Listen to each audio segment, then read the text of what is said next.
When we're more self-aware, we're empowered to build on our strengths, and we're also able to make changes in the areas in which we want to grow.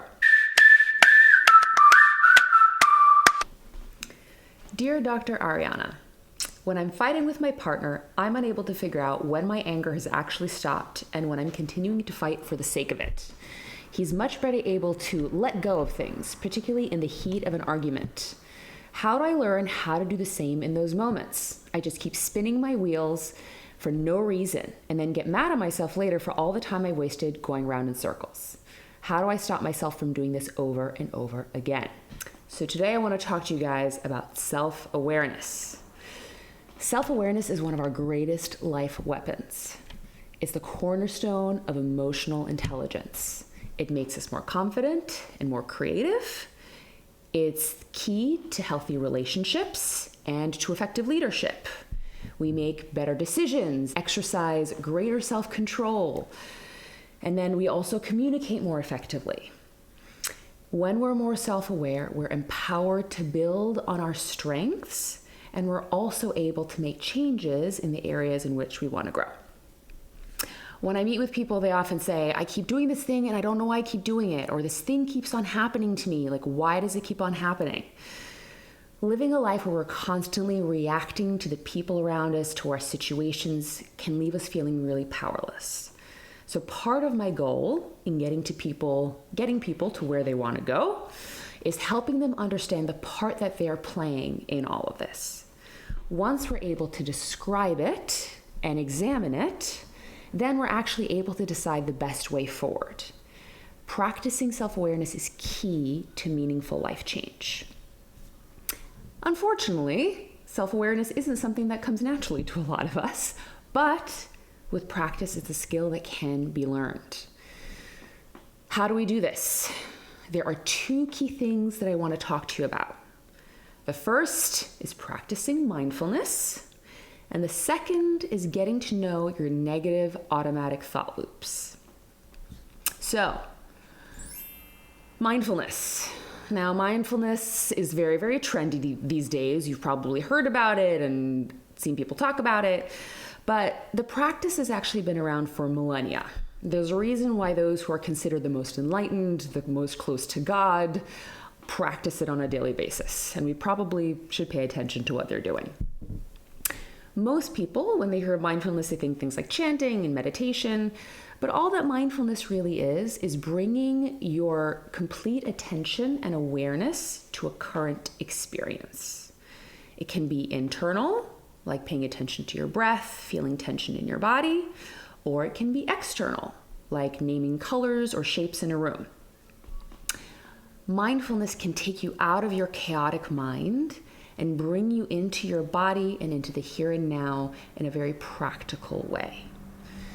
Sun Tzu says, or said, I should say, if you're depressed, you're living in the past. If you're anxious, you're living in the future.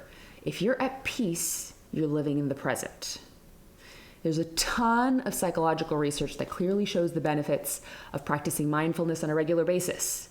It shows that mindfulness reduces rumination, it reduces stress, it boosts working memory, it helps us focus, gives us more cognitive flexibility, less emotional reactivity, and increased relationship satisfaction.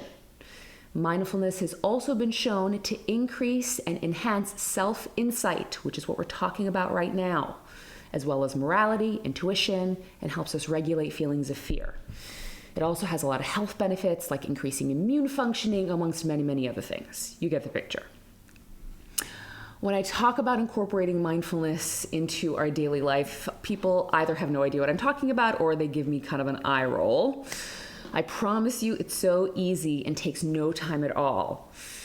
It doesn't have to look like everybody else's practice. You have to figure out what actually works best for you. So, let's do 30 seconds of a mindfulness exercise, okay? So, wherever you are, whatever you're doing, I want you to start to tune in to your breath.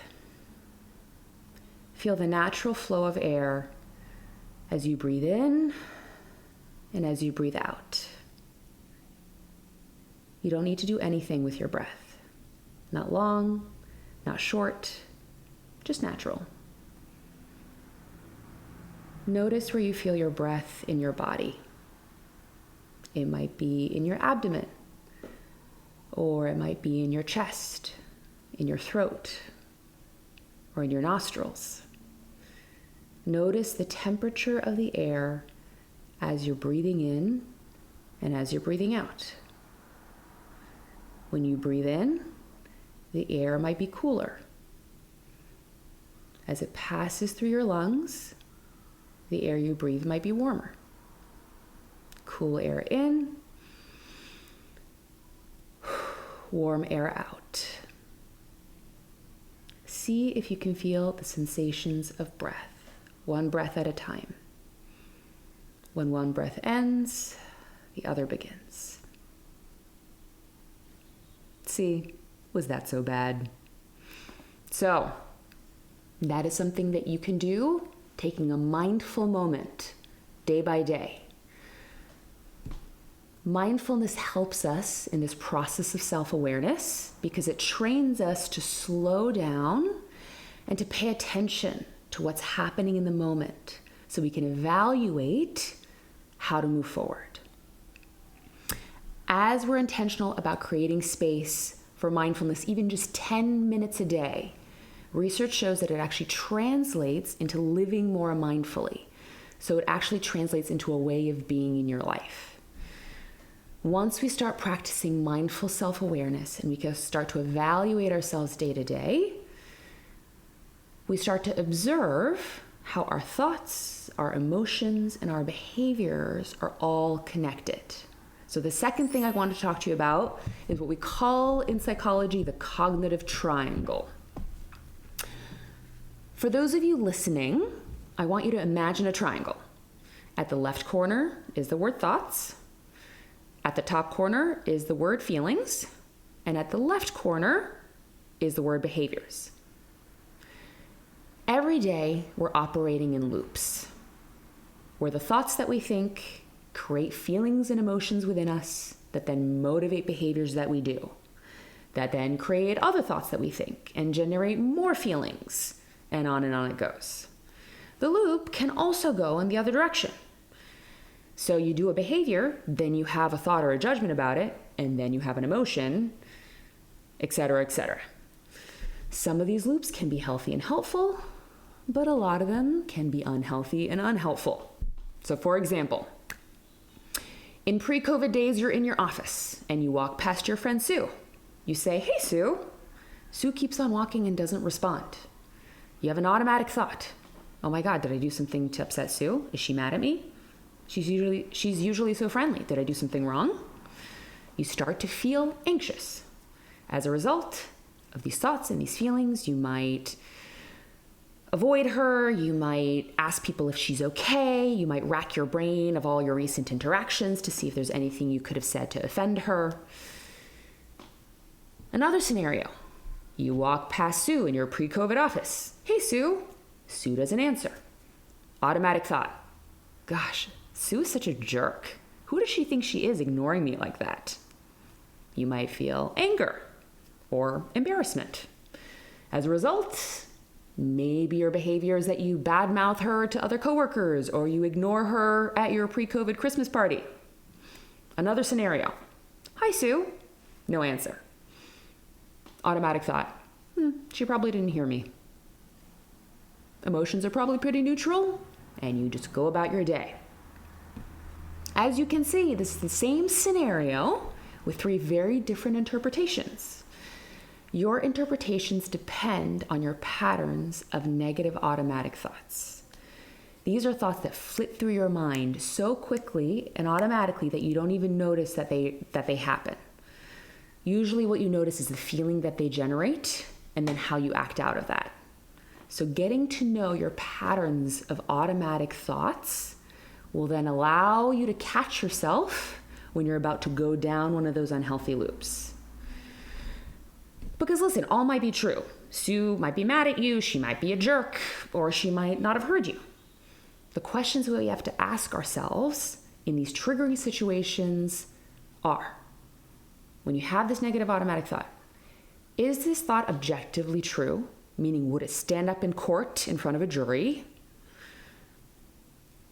And even if it is this thought helpful? What thought is actually more helpful to think? Which helps me be in the best emotional state, right? According to the National Science Foundation, an average person has about 12,000 to 60,000 thoughts a day. Out of those, 80% are negative and 95% are repetitive. These are negative automatic thought patterns. This is where we find ourselves reacting and behaving in ways that we don't like. And afterwards, we're like, where the heck did that come from? So, mindfully becoming aware of ourselves, we can start to examine these patterns of negative automatic thinking, how they affect our emotions, and then in turn influence our behaviors. Then we can actually practice healthier ways of doing it, which leads to a happier and healthier life. Neuroscience shows that this is possible. You can create new patterns of thought if you make it a habit and you practice. And to help you do that, in this episode's link, we have a whole list of the categories of negative automatic thoughts that people tend to think, so you can see which ones you tend to engage in, as well as a sheet that will help you restructure these thoughts into healthier, more helpful ones. Self-awareness is essential to creating meaningful change. It empowers us to build on areas of strength, and it also allows us to make adjustments in areas where we might need to improve. 2 key steps are practicing mindfulness until it becomes a way of life, to slow ourselves down, to then notice our negative automatic thought patterns.